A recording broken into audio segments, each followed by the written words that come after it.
Good morning, listeners. This is your host Parthesh Shah, co-founder of Fintech, and you are listening to Night Snippets. Here is all what you need to know before going into trade for 8 September 2020.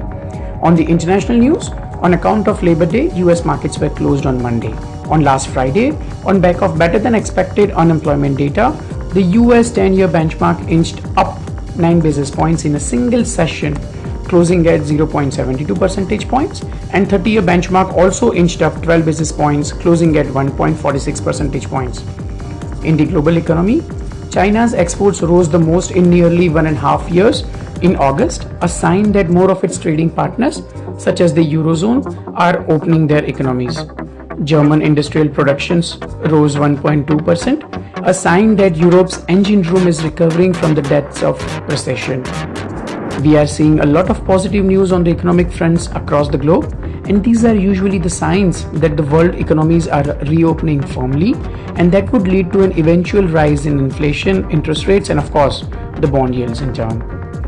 On the crude oil market, Saudi Arabia has cut its official selling price for its crude oil for Asian and US buyers in the latest sign that demand recovery is at stake.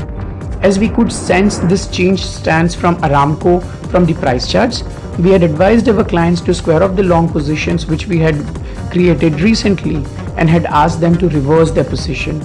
We may ask our clients to book the profits on the short positions soon from a structural perspective, but we still feel crude will touch $50 mark in few months once we see some robust recoveries. Crude is currently trading at $42 per barrel.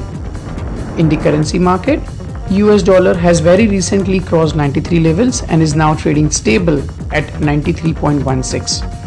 US inflation figures will be out on Friday, and dollar's next move will be decided based on the inflation data. USD CNY or Chinese yuan is at 6.83 levels, trading in the same range for the last 1 week, and we at Night Research could correctly identify cooling off this rally. Speaking about cooling off, USD INR had a stellar show 15 days back and gained 2% from 75 levels to 73 levels.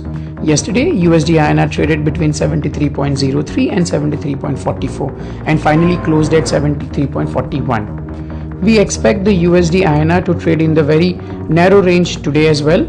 Watch out for the daily intraday trading ranges for USD INR. In the domestic market, bond prices fell sharply yesterday with the news that Center may have to borrow more than 12 lakh crore rupees in a bid to support the economy from the COVID-19 fallout. Government was seen asking market participants on how much supply the market can take without rising the yields too much. But was it something new? We at Night Research have been a thorough advocates of higher borrowings by center and states as they are left with no other choices. There is no second thought here. GST collections are still hovering around 87,000 crore versus budgeted expectation of 1.08 lakh crore.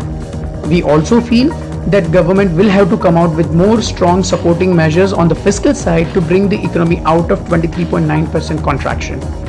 As we informed you all in the very podcast that we already have advised our clients last week only to book majority of the profits as inflation data is due next Monday and second half borrowings will keep the market volatile. Recently announced term repo operation is also a negative for the market as those who parked those securities at 5.15 and paid heavily in OIS, which is overnight index swaps, may suffer heavy losses. If we speak about the commercial papers market, 3-month CPs from manufacturing companies traded in the range of 330 to 355, 3-month CPs by NBFCs in the range of 350 to 370, and 3-month CDs in the range of 320 to 335 percentage points. In the perpetual bond market, yesterday State Bank of India raised 4,000 crore through Basel III compliant Tier 1 bonds at a coupon of 7.74 through a fully subscribed issue. As we know, cooperative banks are not allowed to buy any of this quasi-equity Tier 1 or perpetual bonds. Indian Bank is also planning to raise around 2,000 crore Tier 1 bonds with a coupon rate of approx 8.5 to 8.75 percentage points. We have scheduled SDL auctions today. Important point to note is we have 11-year 1,000 crore Maharashtra SDL with a 1,000 crore green shoe option. This is the first time recently we are seeing Maharashtra borrowing so heavily, or rather keeping the option of borrowing heavily open. Have an eye on 11-year Maharashtra SDL auctions today. Night research statistical poll will be available with expected cutoff ranges from your SDL cutoff auctions. If you are not receiving our cutoff ranges along with daily intraday trading ranges, you can contact us on 9930307466 or at research@nightfintech.com.